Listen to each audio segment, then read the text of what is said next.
Earlier today, we found out that Nintendo had promoted Satoru Iwata to the CEO position of the Nintendo of America branch of the Nintendo company. Oh boy, get ready to hear a lot of Nintendo in this video. But now recently, we've gotten reports from Nintendo themselves after their financial results briefing for this fiscal year of 2013 that at this year's E3, they may very well not make an appearance. Now in the article enclosed below, featuring Nintendo's official translation, basically, Nintendo is saying that they are not going to go the usual route of hosting an E3 trade show. Now, when you guys look at E3, you have to look at it realistically. At the end of the day, E3, as much as we want to make it out as a gamers event, gamers paradise, that one time of the year that's essentially Christmas for 3 days straight, at the end of the day, E3 is a business summit. While it is a lot more laid back and carefree, if you actually look into it, E3 is all about appealing to the investors and talking about sales figures. Why do you think Microsoft does it so much? Why do you think Sony does it so much? And why do you think Nintendo's been doing it? That is what the event is at the end of the day.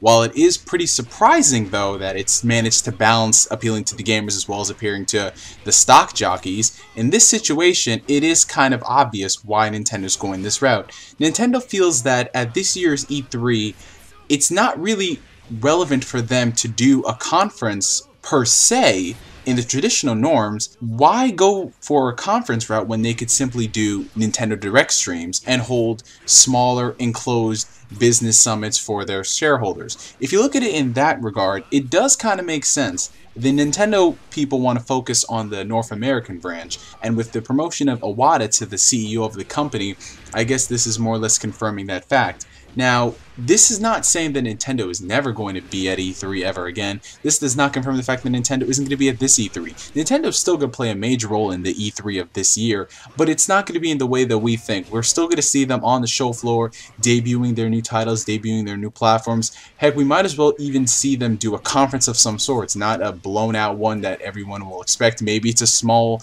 tiny one just showcasing the Wii U titles that they have coming out this year. But for something that is talking about the future of Nintendo, mainly specifically titles that they have in development that are coming out next year, the year after that, I don't think we're going to see that Nintendo. I think those are going to be regulated to the various Nintendo Direct streams, which, you know, aren't really corporate at all. They're more for the gamers. That's who it's targeted to specifically. It's not for the stockholders, the investors, all those people. It's mainly for the gamers to check out what games that we got coming out this year. So it's a lot less corporate. Now, what do you guys think about this? Do you think this is a wise move on Nintendo's part? Personally, to me, I'm kind of mixed on this. It's a double-edged sword because while E3 is a business summit, you still have a lot of gamers and a lot of non-gamers who would have never tuned into E3 to begin with if it wasn't for these companies. You know, these people watch E3 once a year just to see what cool stuff is coming out in the fall and coming out next year. So Nintendo being out of that situation is going to kind of hurt them in that regard, because how many people actually watch the Nintendo Directs? Of course, the core gamer watches it, but what about the guy who's just flipping through channels? What about the guy who just casually owns, you know, a Nintendo Wii, or just bought a Wii U and he wants to know what's coming out? You know, there's that level of people who aren't really too, I guess you could say, motivated to check it out. Now, you could say that's their fault.